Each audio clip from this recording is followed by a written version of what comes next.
चुनाव फिर से आने वाला है और फिर से आपके दरवाजे पर दस्तक दी जाएगी नए वादों के साथ। लेकिन क्या आपने पुराने वादों का हिसाब लिया?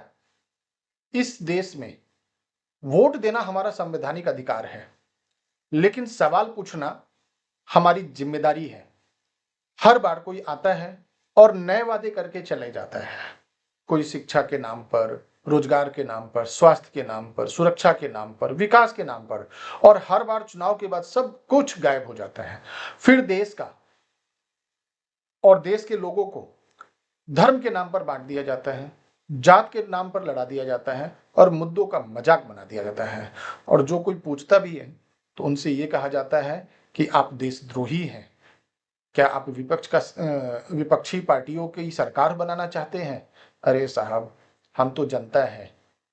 हमें ना सरकार बनाने से मतलब है, ना हमें आपको गिराने से मतलब है। हमने आपको जिस काम के लिए, आपके जिस वादों के लिए आपको चुना था, हमें सिर्फ उसका हिसाब चाहिए और कुछ नहीं। अगर आपने वादा किया था तो उसका हिसाब कहाँ है? आप इस बार के इलेक्शन में आप हमें जवाब दें कि लास्ट टाइम में जो आपने मैनिफेस्टो में और जिन वादों के आधार पर हम लोगों का वोट लिया था, विश्वास के कारण, विकास के नाम पर विश्वास हमने जो आप पर दिखाया था और आपको जो वोट दिया था, क्या आप उस विश्वास पर खड़े उतरे हैं या नहीं? हमें बस ये जानना है।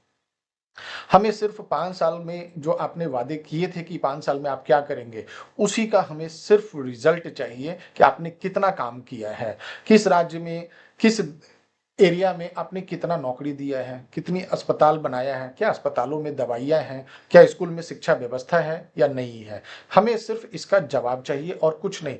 जनता को तो धर्म से कोई मतलब नहीं है, जनता को सिर्फ विकास से मतलब है।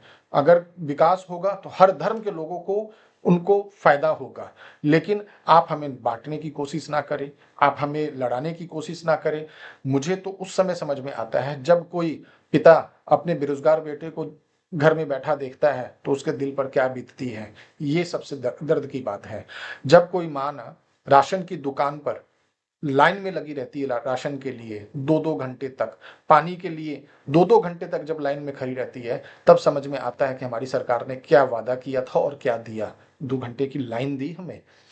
जब कोई बेटा सरकारी नौकरी का फॉर्म भरता है और 10 पोस्ट के लिए जब लाखों लोग अगर फॉर्म भर रहे हैं ना, तब समझ में आता है कि क्या हुआ सरकार के उस विकास का, उस रोजगार का। तो साहब, हमें तो बस हिसाब चाहिए और कुछ नहीं चाहिए। अब सरकार से हमें डरने की जरूरत नहीं है, क्योंकि सरकार ने ही तो बोला था कि हम क्या करेंगे। हमें तो हमारा एक संवैधानिक राइट है कि हम उनसे हिसाब मांगे कि भाई साहब, आपने लास्ट टाइम में ये बोला था, आप हमें उस हिसाब से जवाब दीजिए कि आपने जो बोला था उसके हिसाब से आपने काम किया या नहीं किया। क्योंकि वादा जो किया गया था वो निभाया क्यों नहीं गया, इसका तो जवाब मांगा जाएगा या नहीं मांगा जाएगा। और जनता चुप रहती है तो लोकतंत्र गूंगा हो जाता है। इस बात को ध्यान रखिएगा। जनता अगर चुप रहती है तो लोकतंत्र गूंगा हो जाता है। और इस बार हम सबको